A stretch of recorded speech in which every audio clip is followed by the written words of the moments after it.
Hermanos amados, les invito a abrir sus Biblias en Génesis capítulo 2, versículo 21.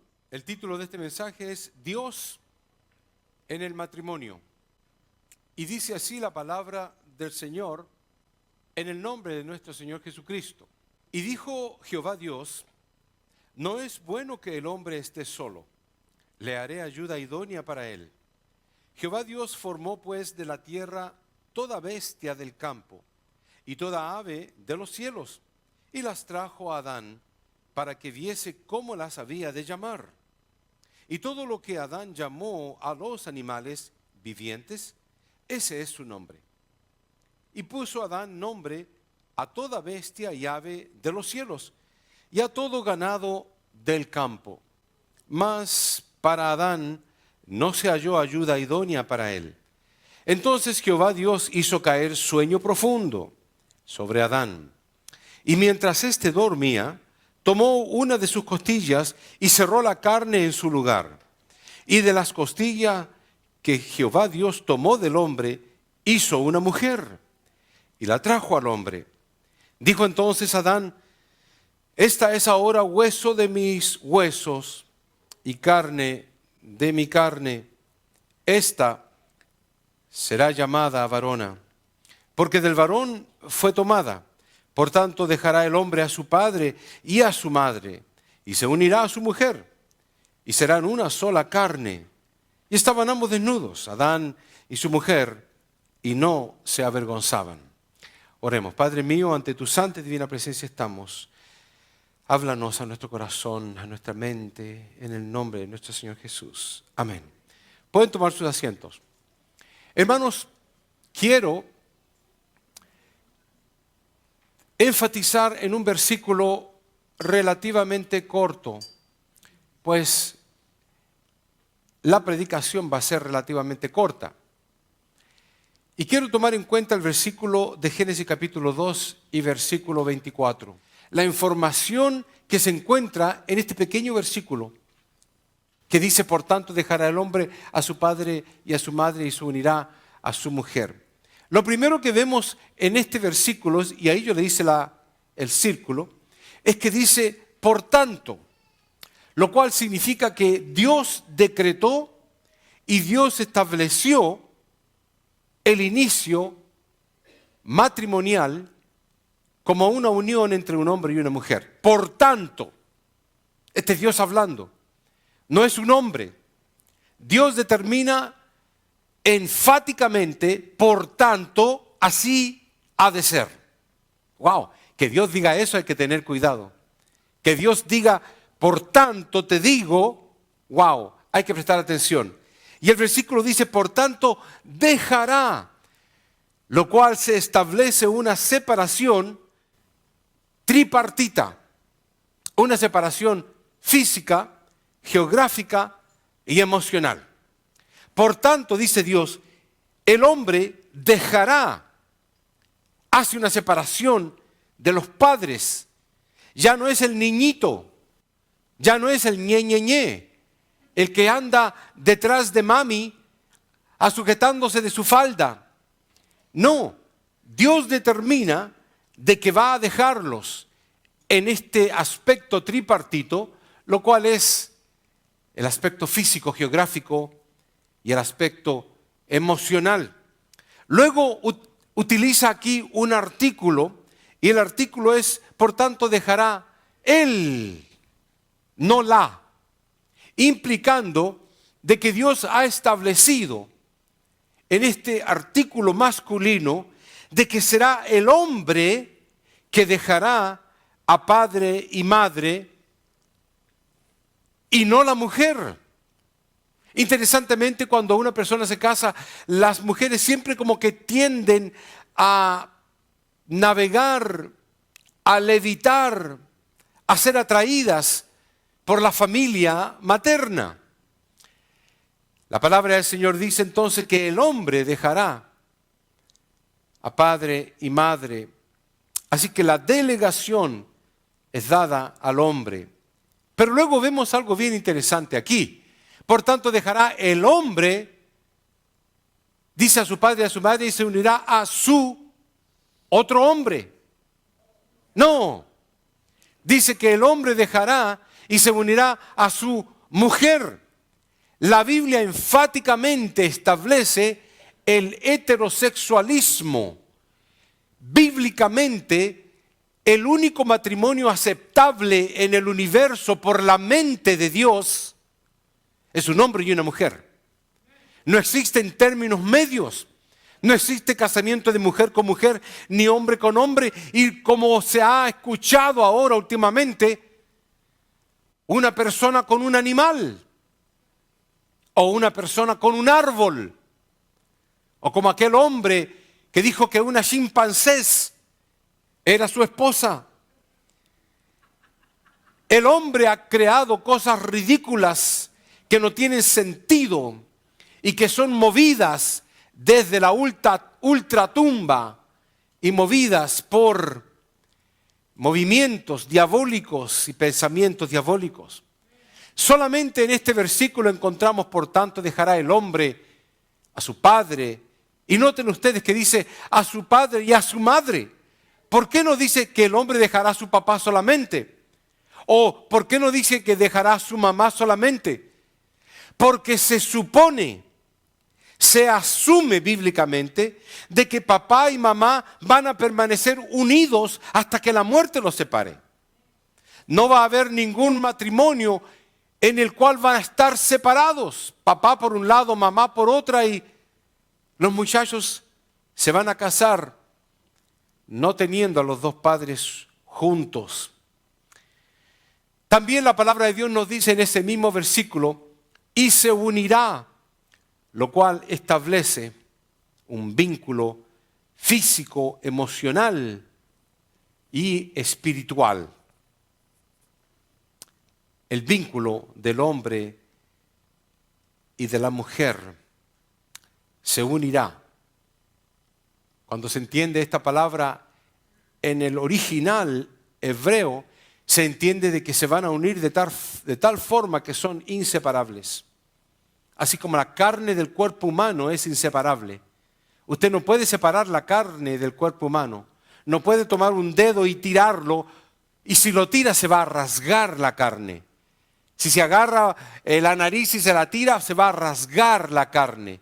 Ese es el concepto bíblico, de que el hombre se va a unir a su mujer de tal forma que va a ser imposible alguna separación, porque Dios los ha considerado como una cosa, una unidad, un ejad, dice la Biblia en el hebreo. También se utiliza aquí el adjetivo singular, lo cual establece una relación monógama, implicando de que el hombre se va a unir a su singular mujer y no a sus mujeres, implicando de que Dios no está tratando de motivar que se casen con muchas mujeres, ni muchas mujeres se casen con muchos hombres, sino que todo esto es algo monógamo. Así que, hermanos, rápidamente, porque les dije que esto iba a ser breve, la palabra del Señor nos dice, por tanto dejará el hombre. Por tanto, lo que Dios juntó, no lo separe el hombre. Cuando hablamos, hermanos, del casamiento, cuando hablamos de una unión matrimonial, tenemos 5 conceptos que pudiéramos tomarlos para explicar lo que significa el matrimonio. Número 1, tenemos la unión. Tenemos el contrato, la relación, el pacto y las promesas. ¿Cuál de todas esas habla mejor de un matrimonio bíblico? Cuando tomamos la palabra unión, cualquiera puede unirse en unión sexual o cohabitacional. No está hablando de un matrimonio bíblico. Cualquiera puede unirse en unión libre. Así que si llamamos a un matrimonio una unión, no está necesariamente correcta la terminología. Si le llamamos que es un contrato, el contrato es un documento legal firmado por 2 personas, como lo es la compra de una casa, la compra de un vehículo. 2 personas firman para poder llevar a cabo entonces el contrato de que han comprado algo, pero de repente uno deja de pagar y el banco reposesiona el vehículo o la casa y se puede eliminar. ¿Será que la definición correcta es una relación? La palabra relación implica un vínculo entre un hombre y una mujer, muy parecida a la unión. Así que un vínculo implica una unión, en este caso, entre una mujer y un hombre, lo cual es una relación, aunque sea sin un contrato oficial o una solemnización matrimonial. Tenemos también la palabra pacto, lo cual significa una alianza inquebrantable por una persona. El pacto, cuando se lleva a cabo, cada partidario, cada miembro hace un pacto. El pacto no es hecho entre los tres. El pacto es hecho entre cada persona, pero de forma individual. Y eso lo vemos en la Biblia. Cuando Dios tuvo que llevar a cabo el pacto con Abraham, le dijo a Abraham, vamos a hacer un pacto, pero tú córrete para un lado y yo lo voy a hacer solo. Implicando de que Dios sabía de que Abraham iba a fallar y él llevó a cabo el pacto porque cada pacto se hace de forma individual, personal y es inquebrantable. Y el otro, por supuesto, es la palabra promesa, lo cual significa acción a cumplir por voluntad propia. Así que yo prometo por voluntad propia de estar contigo hasta que se me vaya el amor. Porque cuando ya no sienta más amor, entonces esa promesa ya no sirve para nada. Entonces, ¿cuál de todos sería el más correcto, piensa usted? Alguien dijo pacto por ahí y tiene toda la razón. El matrimonio es un pacto inquebrantable y la palabra de Dios de alguna forma u otra lo enfatiza en estas 5 versiones que yo encontré, solamente por traer algunas. Jehová Dios de Israel ha dicho que Él aborrece el repudio, lo cual significa el separarse. Otra versión dice, yo aborrezco el divorcio, dice el Señor Dios de Israel. Otra versión dice, pues yo odio el divorcio, dice el Señor Dios de Israel. Y otra versión dice, porque yo detesto el divorcio. Y la que más me parece muy interesante es la versión de la Biblia Dios habla hoy, porque dice, el Señor Dios de Israel, el Todopoderoso dice, no sean infieles, pues yo aborrezco al que se divorcia. No aborrezco el divorcio necesariamente, sino que Dios aborrece a la persona que se divorcia. Hermanos, hablando del matrimonio y el divorcio, las estadísticas demuestran hasta el día de hoy de que las personas que llegan hasta los 5 años de casados son la mayoría. 85% de las personas llegan a 5 años de casados. Los que llegan a 10 son 65%. Los que llegan a 25 años de casados o a 15 años de casados, muestro ahí, 15 años de casado, 52%. Pero los que llegan a 25 años de casados son el 33% y va bajando el porcentaje. ¿Se dan cuenta? Los que llegan a 35% son 20% nada más. Los que llegan a 35 años son 20%. Y los que logran llegar a 50 años de casados son solamente el 5% de los matrimonios. Muy orgulloso estoy de mis padres, porque mis padres ya llevan sobre 70 años de matrimonio fiel. Y mi esposa y yo vamos encaminándonos en esa dirección con 43 años de casados. Todo lo hace el Señor. El Señor nos une y ese pacto es inquebrantable. Y eso nos dice la Biblia. La Biblia dice, toda la Escritura es inspirada por Dios y útil para enseñar, para redarguir, para corregir, para instruir en justicia, a fin de que el hombre de Dios sea perfecto, enteramente preparado para toda buena obra, empezando por el hogar. ¿Por qué se los digo? Porque hay muchas instituciones. Tenemos la institución laboral, la institución eclesiástica, la institución gubernamental, la institución bancaria. Pero Dios no estableció ninguna de ellas, sino que Dios estableció la institución matrimonial. Ese fue el primer formato en la mente de Dios de iniciación a lo que nosotros pudiéramos llamar un matrimonio con Adán y con Eva. Así que, hermanos, quiero sencillamente terminar con esto. Les dije que iba a ser relativamente corto. Pero, ¿por qué nos casamos? La Biblia nos habla, y quizás en otra oportunidad pudiera profundizarme en cada uno de estos detalles sin ningún problema, porque todo esto lo tengo ya relativamente estudiado. Pero la razón o el propósito del matrimonio es, según Génesis 2:18, ayuda mutua. Yo no hubiera sido nada sin mi esposa, nada, nada. Ella me ha ayudado, ella ha sido mi pie de amigo, ella ha sido mi soporte moral y mi soporte incluso intelectual. Es más, quiero decirles algo, confiarles algo que nunca lo había dicho. Yo me enamoré por mi esposa, aparte de porque la encontré muy atractiva, fue porque ella me sorprendió con lo inteligente que era. Al mismo tiempo, cuando comencé a averiguar qué tal inteligente era, me quedé corto.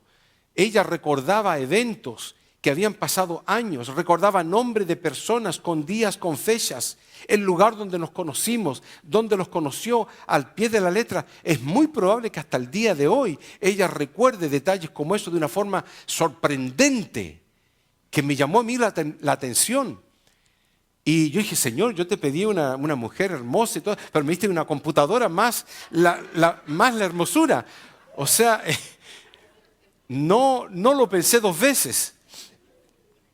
Ayuda idónea, según Génesis capítulo 2. Pero también el matrimonio es para intimidad. La intimidad que usted desee.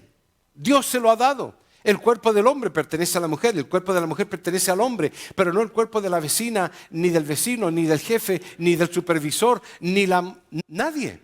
Solamente su esposa o su esposo. Y si el hombre y la mujer se mantienen enfocados en ese cometido, ¡wow! Van a durar, como mis padres van por sobre los 70 años y son dos palominos, dos pichones enamorando todavía. El tercer punto del propósito matrimonial es la propagación. Un hombre con un hombre no puede propagar. Homosexuales no pueden propagar, es absurdo. La Biblia lo dice claramente, en los últimos tiempos van a tener un amor imperfecto, un amor desordenado, un amor que no es natural, contra naturaleza, dice la Biblia.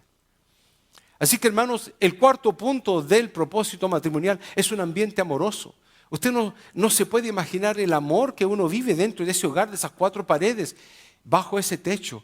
Un amor que, wow, yo prefiero estar en mi casa más que en cualquier otro lugar. Es sorprendente la armonía que existe, claro. Nunca nada es perfecto, pero la armonía que existe en un hogar es la clave de que Dios habita en el seno de ese hogar. Continuando con el quinto punto, el propósito matrimonial es el desarrollo espiritual. La palabra del Señor dice de que el hombre debe santificar a la mujer y la mujer debe santificar al hombre. La palabra santificar significa llevarlos a Cristo, llevarlos a la perfección bíblica. Eso es lo que yo hago con mi esposa y eso es lo que ella hace conmigo. Cuando me invita a orar, cuando me invita a leer la Biblia, cuando me hace una pregunta bíblica, cuando yo converso con ella de las cosas de Dios, cuando nos invitamos mutuamente para ir a la casa del Señor en un martes, en un miércoles, un servicio de domingo y demás. Y también existe para la prevención de la inmoralidad. El hombre que está casado tiene un cometido y el cometido es tener a su esposa para intimar. Así es que no es necesario que ande por todos lados, como lo dice Salomón, se lo dice a su hijo, no andes por las calles entregando tu fortaleza. No, entrégala a tu amada, a la esposa que Dios te ha dado y viceversa al esposo que Dios te ha dado. Y por último, el propósito del matrimonio es el modelo de la iglesia y Cristo. La palabra del Señor lo dice comúnmente, dice que los esposos tenemos que ser y amar a nuestras esposas así como Cristo amó a la iglesia y se entregó por ella.